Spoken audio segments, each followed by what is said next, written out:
Assalamualaikum warahmatullahi wabarakatuh. Di sini saya akan menjelaskan tentang tugas kelompok interaksi manusia dan komputer. Sebelumnya, saya akan memperkenalkan kelompok saya. 1. Irfan Dinata. 2.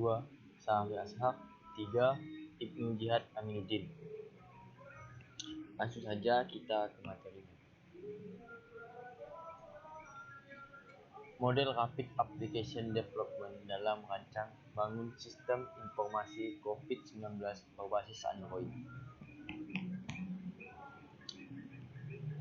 Topik yang kelompok kami bahas adalah tentang virus corona. Corona adalah virus yang menyerang manusia. Saat ini kesadaran terhadap dampak bahaya virus corona mulai menurun. Hal tersebut dibuktikan dengan semakin banyaknya peningkatan kasus positif corona di Indonesia. Akibat dari virus corona dapat menyebabkan kematian dan ekonomi karena kurangnya kesadaran. Hal tersebut salah satunya disebabkan karena kurangnya informasi terkait perkembangan COVID-19 di Indonesia. Solusi dari kelompok kami yaitu membuat aplikasi yang mempermudah dalam mendapatkan informasi COVID. Oleh karena itu, pada tugas kali ini, kami mengangkat tema pembuatan aplikasi sistem informasi COVID-19 di Indonesia dengan konsep minimalis, simple, dan mudah diakses karena berbentuk mobile apps. Oke, kita masuk di tahap tentang penjelasan dari Rapid Application Deployment. Rapid Application Deployment atau disingkat dengan RAD adalah proses pembangunan perangkat lunak yang tergolong dengan teknik inkremental atau bertingkat. Kenapa disebut dengan rapid? Ya, karena proses pengembangan perangkat lunak menekankan pada siklus dan dalam waktu yang sangat singkat. Nah, itulah kenapa disebut dengan rapid, karena proses dalam pengembangan aplikasinya itu berulang atau iteratif. Menggunakan metode iteratif dan waktu pengembangan sistem di mana model sistem dirancang di tahap pengembangan dengan tujuan menetapkan informasi kebutuhan dari pengguna. Dalam pengembangan sistem informasi yang normal memerlukan waktu minimal 180 hari. Namun dengan metode RAD ini, sistem dapat diselesaikan dengan waktu 30 sampai 90 hari. Kemudian kita masuk ke dalam tahap-tahap dari Rapid Application Deployment. Yang pertama, rencana kebutuhan atau requirement planning. Nah, user dan analis melakukan pertemuan untuk mengidentifikasi tujuan dari sistem dan kebutuhan informasi dari sistem ini. Nah, tahap ini merupakan hal yang terpenting, yaitu adanya keterlibatan dari dua belah pihak, yaitu usernya dan analisis atau programmernya. Kemudian kita masuk ke tahap selanjutnya, yaitu ini, tahap desain sistem. Pada tahap ini, keaktifan user yang terlibat untuk mencapai tujuan. Nah, dibutuhkan keaktifan dari user untuk mencapai tujuan dari sistem. Seorang user dapat langsung memberikan komentar apabila tidak terdapat ketidaksesuaian pada desain. Merancang sistem dengan mengajukan kepada dokumentasi yang telah dibuat dari tahap sebelumnya. Keluaran dari tahap ini adalah spesifikasi software yang meliputi susunan sistem secara umum, struktur data, dan yang lain-lain. Pada tahap ini pula ditekankan proses pengulangan atau siklus seperti pada diagram yang di bawah ini. Nah, ini user kemudian memberikan masukan kepada sistem apabila terjadi ketidaksesuaian, kemudian balik lagi ke user. Nah, ketika tahap ini sudah selesai, kita lanjut ke tahap berikutnya, yaitu tahap implementasi.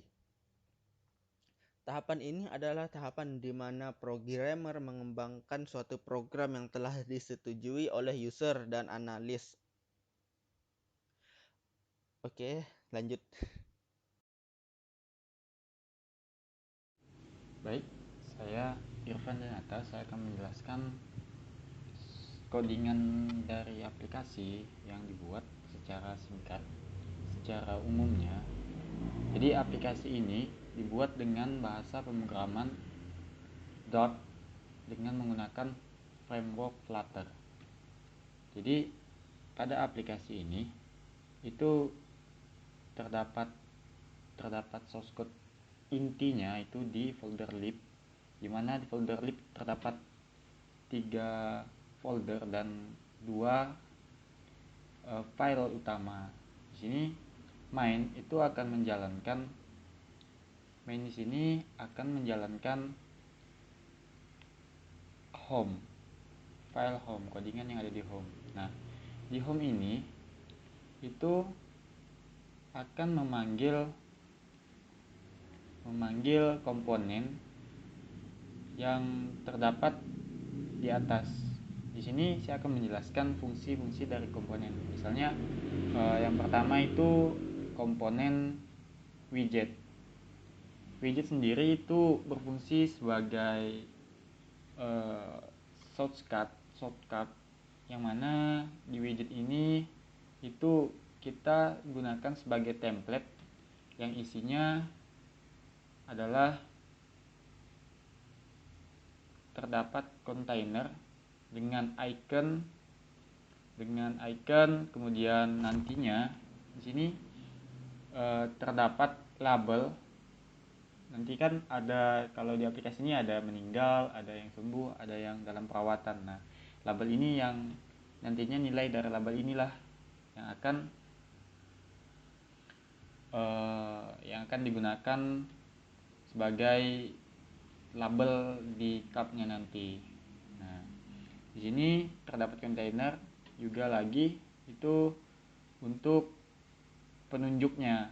Penunjuk ini sini ada total, yaitu untuk jumlahnya nantinya yang diambil dari API. Kemudian ini untuk satuannya, yaitu orang.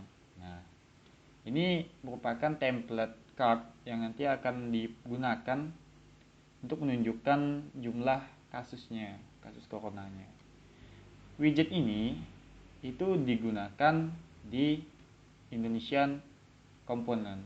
Nah, Indonesia Component ini menggunakan widget atau card yang kita buat tadi itu di bawah. Nah, yang pertama di sini itu terdapat judul yaitu COVID-19 tracker, kemudian ada teks yang menunjukkan Indonesia seperti biasa, teks untuk ajakan kartu protokol. Kemudian di bawahnya, di bawah teks yang menunjukkan di atas tadi itu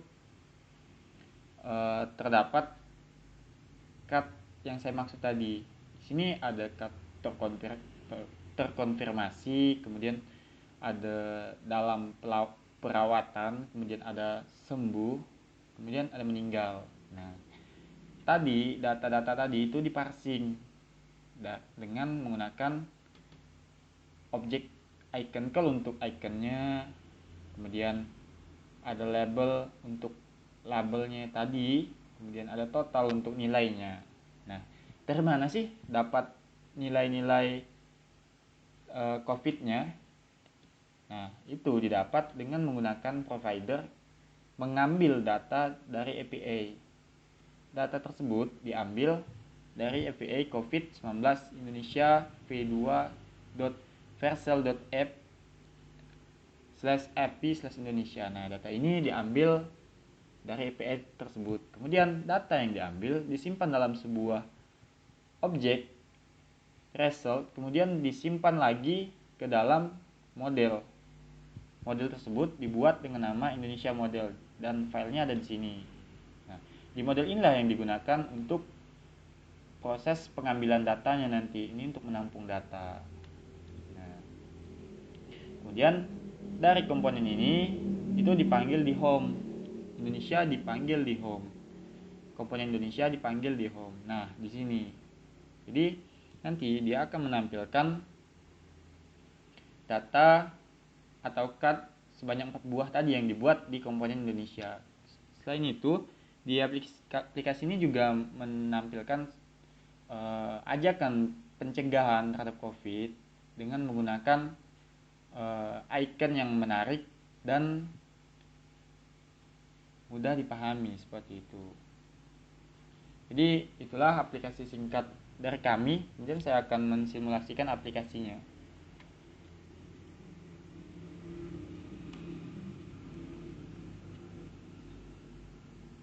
Nah, aplikasinya berbentuk seperti ini.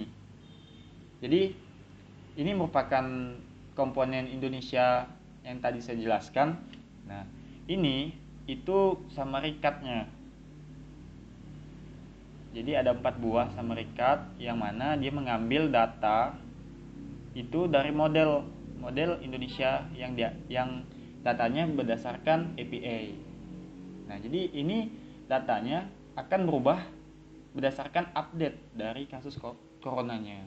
Sini juga terdapat icon menarik, ajakan pencegahan, dan ada banner COVID yang nantinya bisa digunakan untuk iklan seperti itu. Jadi itulah aplikasi yang kami buat dengan kemampuan kami, dan